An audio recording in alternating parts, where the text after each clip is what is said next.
Hello, everybody. So we bought the RV. We became, Dana and I became minimalists 6 years ago.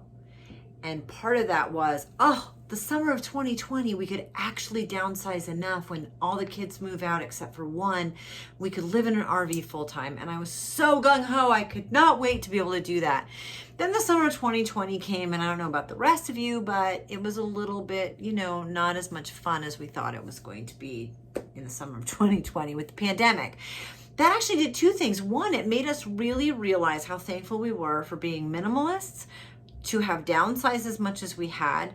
And we even more so wanted to be an RV. The thought of being able to drive away from where we were living to go somewhere else, to have a lot less and be able to take it all with us, it was very appealing. Then the thought of off-grid and how long can you sustain, all those things became part of our conversations in a new way because the pandemic was here, and that was a little frightening. Then we get the RV. We decide which one. We're excited. We want it so badly. There was another offer on it. We had to wait 6 days, which ended up being 4 days, actually. The people had promised someone else the RV, and they had a day and time set up, and it was 6 days. 6 days. Who holds it for 6 days? But these people were great.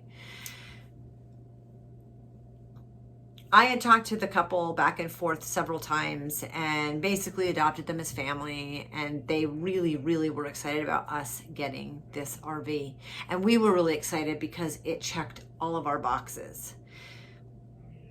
4 days into waiting for day 6, the person who was going to purchase it contacted them and told them that he wasn't going to be able to show up on that day and they'd have to hold it for another week. And they told him, unfortunately, they're not willing to continue to hold their rig for him. Yay, we got it.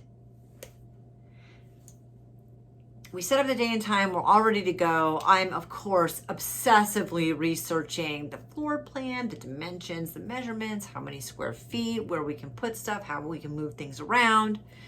Because, I'm excited and that's what I do.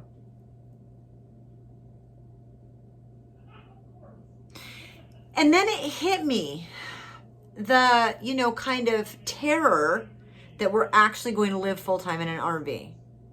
This is what we did to tone down the terror. Number one, we rented a storage unit. Yep, rented a storage unit. We just did it. I have some pieces of furniture that are really important to me. For example, the dresser that my parents bought when they were pregnant with me, that my father refinished, that I've used for 50 years. Also, there's also a coffee table that my dad built from hand. There's also a coffee table that my dad built by hand for my great-grandmother that I inherited from her when she passed away. I also inherited her desk, which I remember growing up watching her sit and write at. I remember where she put her stamps.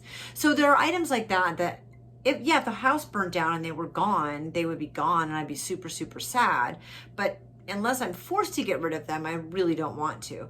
I also, for the first time in my whole life, 4 months ago, have an office, a desk. I have a desk. I have cubbies. See my cubbies? And now I'm going right back to downsizing.